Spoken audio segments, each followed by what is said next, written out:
కూర్చోరా నువ్వు కూర్చో. స్టేజ్ మీద ఉంటే నేను వెళ్ళిపోతావా? నీ దగ్గర క్రమశిక్షణ లేకపోతే ఇమ్మీడియట్ గా అందరం వెళ్ళిపోతాం స్టేజ్ మీద ఉన్న వాళ్ళం. అరే ఆకాష్, ఒక్క నిమిషం ఆకాష్ కూర్చోరా కూర్చో. స్టేజ్ మీద డిస్టర్బ్ చేస్తే మద్దతుగా వచ్చిన వాళ్ళు ఇబ్బంది పడతారు. కానీ దయచేసి మీరు కూర్చోండి, నా పక్కన ఎవరు ఉండొద్దు. జనార్దన్ కూర్చోండి, ఇక్కడ కూర్చో. స్టేజ్ ఖాళీ చేయండి, ఆయన కూర్చోబెట్టండి. మీరు వెళ్ళిపోండి, పక్కకి వెళ్ళిపోండి. మీరు కూర్చోండి, కూర్చో. 40 లక్షల మంది నిరుద్యోగులకి ప్రతినిధులుగా వచ్చారు. ప్రపంచంలోనే అతిపెద్ద శక్తి ఎవరు? విద్యార్థులు, నిరుద్యోగులు. విద్యార్థులు, నిరుద్యోగుల శక్తితో పెట్టుకుంటే ఏ ప్రభుత్వమైనా మనగడ సాగుతుందా? విద్యార్థి మేలుకో, నిరుద్యోగి మేలుకో. తెలంగాణ ఉద్యమం అంటేనే మా ఉద్యోగాలు మాకు మొదలైన ఉద్యమం. ఆ రోజు 1952లో నాన్ ముల్కీ గోబాక్ ఉద్యమం మొదలైంది ముచ్చర్ల సత్యనారాయణ గారి ఆధ్వర్యంలో. గట్టిగా చెప్పండి కొట్టండి. మన పృథ్వీ వాళ్ళ ఫాదర్ 1952లో ఇడ్లీ సాంబార్ గోబాక్ ఉద్యమంతో తెలంగాణ భూమిపుత్రులకి తెలంగాణలో ఉన్న సహజ వనరులు దక్కాలి, అన్ని రంగాల్లో వాటా దక్కాలని మొట్టమొదటి తిరుగుబాటు చేశారు. 52లో ఉద్యమమైంది. అరే బాబు ఆకాష్, నువ్వు డిస్టర్బ్ చేస్తే నీకు దెబ్బలు పడతాయి. కానీ కూర్చోండి. 68లో ప్రత్యేక రక్షణ ఉద్యమం వచ్చింది. 3 ప్లీజ్ స్టేజ్ మీద అమ్మ ఇంద్రా నేను వెళ్ళిపోతాను వీడు డిస్టర్బ్ చేస్తే. క్రమశిక్షణ లేకపోతే మీరేం నడుపుతారా ఉద్యమాలు? కానీ మీకు డిసిప్లిన్ లేదు. ఇక్కడ కొట్టుకోవడానికి వచ్చారా? అందరూ నిరుద్యోగులమే కదా. మీరు 40 లక్షల మంది ప్రతినిధులు, మీరు నిరుద్యోగులు కాదు, తెలంగాణ పోరాట యోధులు, తెలంగాణకి ఓనర్స్. మీరు నిరుద్యోగులు, విద్యార్థులు త్యాగం చేస్తేనే ఇలా తెలంగాణ రాష్ట్రం వచ్చింది. అవునా కాదా? 1200 మంది చనిపోయింది మీ అన్నలు కాదా? అవునా? కలిస్తే నిలుస్తే గెలుస్తాం, విడిపోతే పడిపోతాం, ఓడిపోతాం. కలుద్దాం, నిలుద్దాం, గెలుద్దాం. గట్టిగా గెలుద్దాం. ఈ పిడికిలి బిగించాలి. ఇక్కడికి వచ్చినది వాళ్ళ అన్నదమ్ముళ్ళు ఏదో భావావేశంలో మాట్లాడుకుంటున్నారు. బీజేపీ పార్టీని ఒక మాట అనొచ్చు, కాంగ్రెస్ అనొచ్చు, బీఆర్ఎస్ అనొచ్చు. ఇక్కడ ఎవ్వరు ఏ పార్టీ నాయకులు కాదు, నిరుద్యోగుల కులం. అవునా కాదా? ప్రజాప్రతినిధులు మనకి ఇక్కడికి వచ్చింది మన సమస్యలు వినడానికి. ఇప్పుడు ఒక్కొక్క పార్టీలో అంజిరెడ్డి గారి చేతిలో మొత్తం ఉండదు కదా డెసిషన్ మేకింగ్. లేకపోతే ఎవరైతే డెసిషన్ మేకింగ్ ఉందో వాళ్ళకి మీడియా ద్వారా, పోలీసుల ద్వారా మనం సమాచారం చెప్పాలి.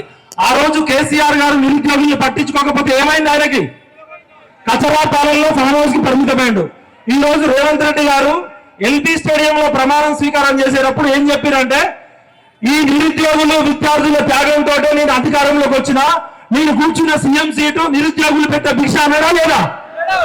కేవలం 1.5% ఓట్లతోటి కేసీఆర్ మాజీ ముఖ్యమంత్రి అయిండు, రేవంత్ రెడ్డి ముఖ్యమంత్రి అయిండు. అవునా కాదా? అవును. అంటే నిరుద్యోగులు పెట్టిన భిక్షనే ఇవాళ మంత్రులు, ఎమ్మెల్యేలు, ముఖ్యమంత్రులు.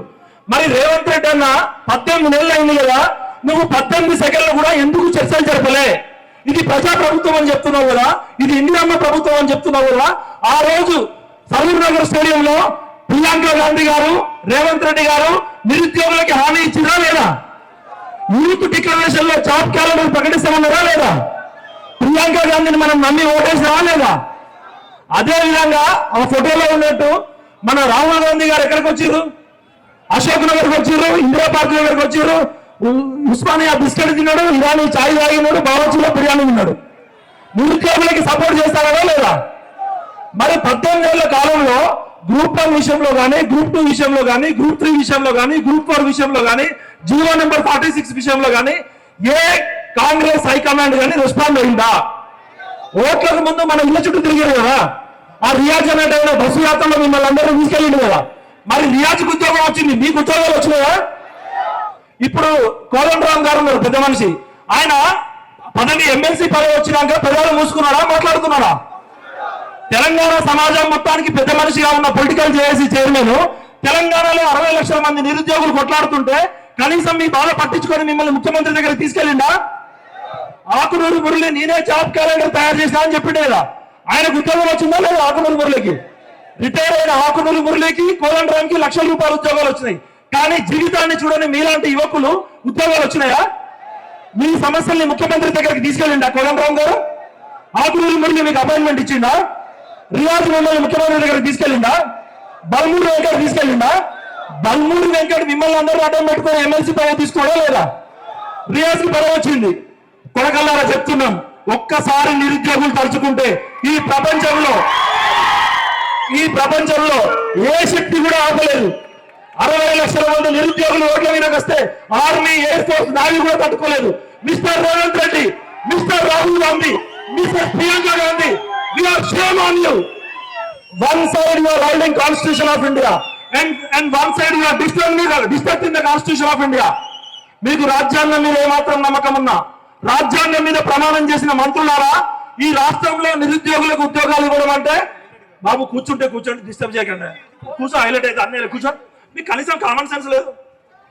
ఉద్యోగస్తులకు ఉద్యోగాలు ఇవ్వడం అంటే జనార్దన్ దయచేసి కానుకుంటే మాట్లాడతలేదు, తెలియపోతా.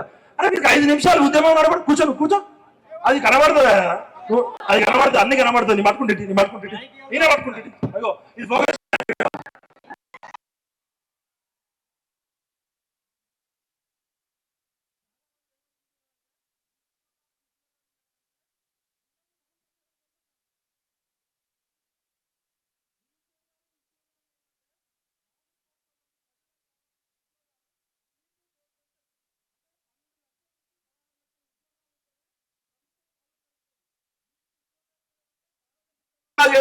ఇవాళ దాదాపు 5 లక్షల నుంచి 6 లక్షల ఉద్యోగాలు ఇంకా ఖాళీగా ఉన్నాయి.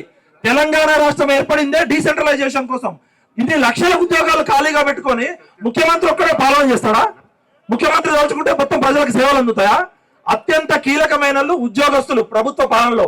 అలాంటిది లక్షలాది ఉద్యోగాలు ఖాళీగా పెట్టుకొని ప్రజా ప్రభుత్వం అని, బంగారు తెలంగాణ అని, ప్రజా తెలంగాణ అని ఎట్లా మాట్లాడతారు? ఖాళీగా ఉన్న ఉద్యోగాలు నింపడం అంటే ప్రజలకి సేవ చేయాల్సిన అందరికీ అన్ని విభాగాల్లో సేవలు అందించడం. ఇన్ని రకాల ఖాళీలు పెట్టుకొని ప్రజా ప్రభుత్వం అని ఎట్లా చెప్తారు? ఇది ఇందిరమ్మ ప్రభుత్వం అని ఎట్లా చెప్తారు? ఒక ఆయనేమో బంగారు తెలంగాణ అని అన్ని చేసిన కేసీఆర్ ఆగం చేసిండు. ఏం తెలియని రేవంత్ రెడ్డి గారు ఏం చేస్తుండో కూడా తెలియట్లే. ఆయనకి తెలియకపోతే ప్రాబ్లం లేదు, తెలిసినట్టు నటిస్తున్నాడు. ఇంతవరకు మీతో చర్చలు జరిపింది ఎవరు? ఆయన విద్యాశాఖ మంత్రిగా ఉన్నాడు. ఆయన నిరుద్యోగులు మాట్లాడితే కేసీఆర్ ఏమో తారునాగర్ టు విద్యానగర్ వరకు పోలీసులను పెట్టి క్యాంపస్ నుంచి రానియకుండా చేసిండు. రేవంత్ రెడ్డి వచ్చిన ప్రజా ప్రభుత్వంలో, ఇందిరమ్మ ప్రభుత్వంలో అర్ధరాత్రి మా ప్రత్యూష మీద, అమ్మాయిల మీద ర్యాపిడ్ యాక్షన్ ఫోర్స్ దళాలు దిగినాయి. అవునా కాదా? ఇందిరా పార్క్ దగ్గర అశోక్ నగర్ లో rapid action force lathi charge చేసిరా లేదా? మరి ఇది ప్రజా ప్రభుత్వం అన్నామా? ఇదేనా ఇందిరమ్మ ప్రభుత్వం అంటే? ఇందిరమ్మ ప్రభుత్వం అంటే ఎమర్జెన్సీ తీసుకురావడమా? Mister Revanth Reddy, we are shame on you. You are not unfit to become an education minister and chief minister. You don't know anything. అజ్ఞానంతో పరిపాలిస్తుండిన అజ్ఞానము, అహంకారం. ఇక అహంకారంతో ఉన్నోడికి అంధకారమే గతి. ఆ రోజు కేసీఆర్ 10 సంవత్సరాల్లో తెలంగాణ ఆగం చేస్తే ఈయన 18 నెలల్లోనే నిరుద్యోగుల ఉసురు తీసుకున్నాడు. ఇవాళ 3 గ్రూప్ 1 అమ్మాయిలు ఆత్మహత్య చేసుకున్నారు. అవునా కాదా? ఇవాళ ఇక్కడ ఉన్న పెద్దలంతా వాళ్ళు రాజకీయాలకు అతీతంగా మనం పిలిస్తే ఎందుకు వచ్చిరంటే మన బాధని చట్టసభల్లో ప్రభుత్వానికి దృష్టికి తీసుకెళ్లడం. ఇక్కడికి వచ్చిన పోలీసులు కానీ, మీడియా మిత్రులు కానీ దయచేసి ఎండలో ఉండకండి, కొంచెం నీడకు రండి. ఇప్పుడు రేవంత్ రెడ్డి గారికి మనం ఒకటే చెప్పాలి, అయ్యా రేవంత్ రెడ్డి, నిరుద్యోగులకు ఉద్యోగాలు ఇవ్వకపోతే మీ ఉద్యోగాలు ఊడగొడతామని. అందరు ఎమ్మెల్యేలకి, మంత్రులకి నిరుద్యోగులకు ఉద్యోగాలు ఇవ్వకపోతే మీ ఉద్యోగాలు పక్క, మాకు ఉద్యోగాలు ఇవ్వకపోతే.